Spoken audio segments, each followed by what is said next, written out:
Yo, what is good, world? It's your boy, Calvin Leroy King, the third, back with another lower third, brought to you by none other than This, That, and the Third, the lifestyle show that gives you life. Literally. Topping off our entertainment segment this week is Nicki Minaj versus Megan Thee Stallion. Now, these two icons were trending recently as Meg's latest single, entitled Hiss, comes out swinging hit 'em up style in her war of words with Nicki. But my question is, lyrics aside, who you got in the verses? I'm talking about a physical versus, Bigfoot or Barbie. What about a visual versus? Who's the baddest baddie? What else would you want to see these two battle at?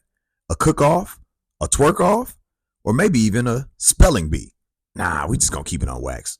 Also, recently, none other than Mr. West himself, or should I simply say, Ye, was spotted getting into it with a TMZ paparazzi lady. Shorty asked him some borderline inappropriate question about his beautifully big-tittied wife, and Ye went in on Shorty. Took her phone, gave her a stern tongue lashing, and even demanded her full government name and mailing address. I know, weird, huh? But who do you think was the most wrong in this situation? Ye or the TMZ paparazzi lady, Melanie Miller? And what do you think will happen next? Will Shorty get famous like Van Lathan, former TMZ staffer who also shared a viral moment with Ye? Or will she fade into the oblivion from which she came? More to come on this developing story here on Lower Thirds. Ooh, and did y'all catch the Grammys the other day? Jay-Z was up there straight caping for Beyonce, claiming she should have won Album of the Year at least once by now, even though he did it in a non-Kanye fashion.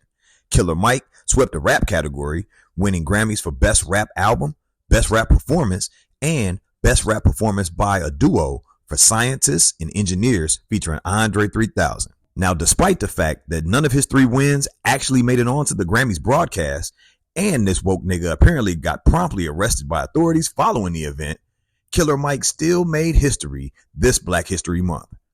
But what do you think? Did Michael deserve the win? And if not, who did? Also in music news, Mos Def, aka Yassine Bey, says Drake's music is not hip-hop and is actually giving shopping at Target vibes. But then just a few days later, this same nigga was seen wearing the most non-hip-hop and most Target outfit ever in life. Go figure. But who do you side with on this issue? Is Drake really hip-hop, or is he more pop in your opinion? Or, similar to Mike Jackson, does he deserve his own musical category?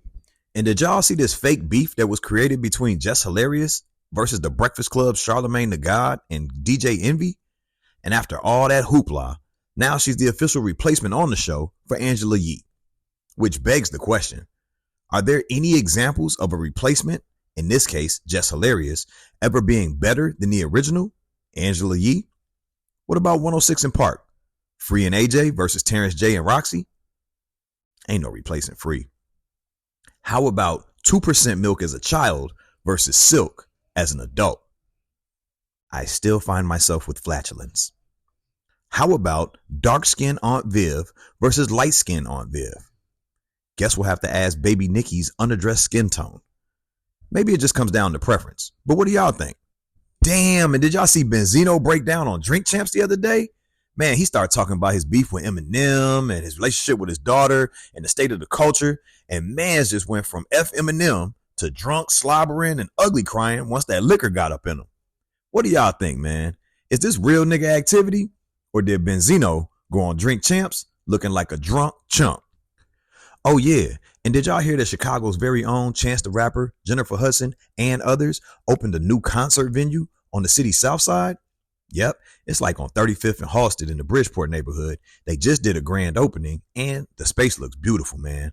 And on top of that, J Hood just did her thing at the halftime of the NBA All-Star game this past weekend in Indianapolis. Now, granted, niggas ain't really know none of the songs she was singing, but still, her voice sounded simply angelic and she looked amazing for a husky broad. Also at this year's NBA All-Star festivities, which for some strange reason was held in cold as balls Indianapolis, the dunk contest was once again the weakest event of the weekend. Literally. Despite that, Dame Dollar of the Milwaukee Bucks put on an amazing show, winning both the three-point contest and All-Star MVP honors. Now, this was despite a 50-point outing by Karl Anthony Towns of the Minnesota Timberwolves in a losing effort by the Western Conference squad. Better luck next year, niggas.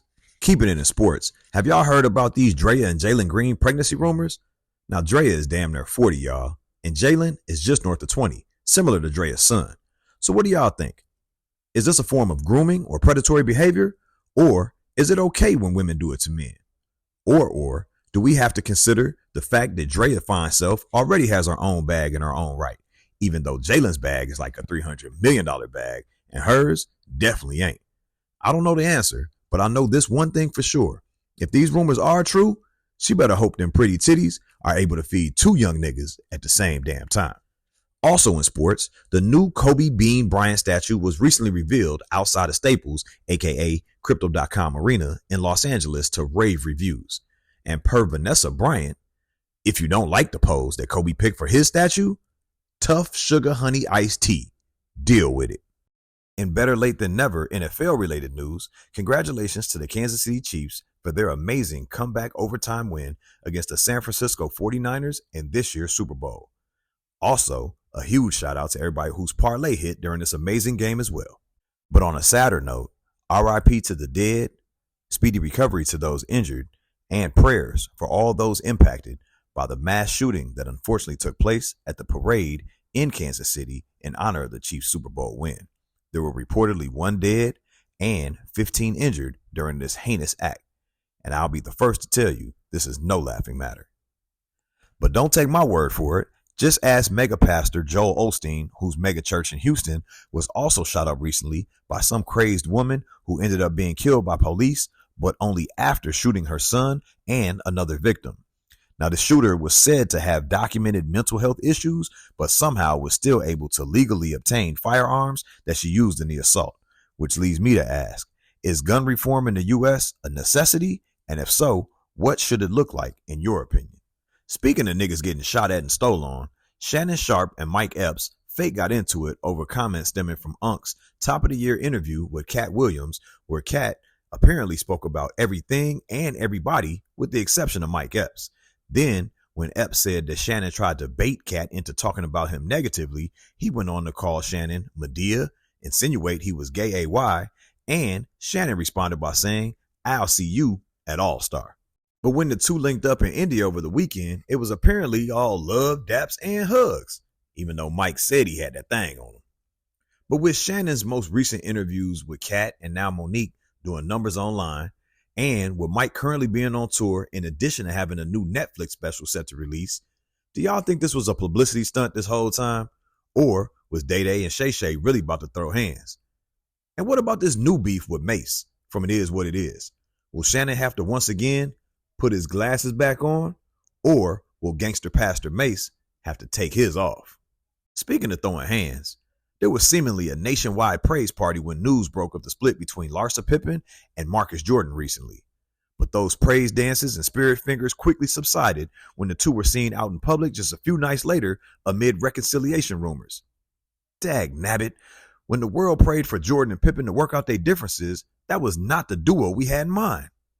And last but certainly not least, did y'all catch that story about Rachel Dolezal, or however you say her name, getting canned from her teaching job after having her OnlyFans page discovered? Now, y'all may remember Shorty from being the real life version of the spook that sat near the door, as she used her racial ambiguity to rise up through the ranks of leadership within the NAACP a few years ago. Whole time, Shorty was a white woman with bundles in her hair, looking like Nola from Hustle and Flow. I guess being able to say, "I am in charge" when it comes to the NAACP, her teaching career, and now her OnlyFans page wasn't good enough for Shorty. So it looks like she'll have to settle for being shift manager at the other NAACP, which stands for Niggas at Applebee's Cooking Pasta. Talk about poetic justice. Well, I guess that about wraps us up for today's Lower Third, brought to you by This, That, and the Third, the lifestyle show that gives you life. Literally. Be sure to check us out whenever you're on your favorite social or streaming sites by searching This, That, and the Third, with the third spelled I, like the Roman numeral 3. Once again, it's been your boy, Calvin Leroy King, the third. And shout out to my lovely co-hostess with the mostest, Miss Rici, Pieci, the one and only. And we are the Undisputed King and Queen of Chicago Podcast. Check us out.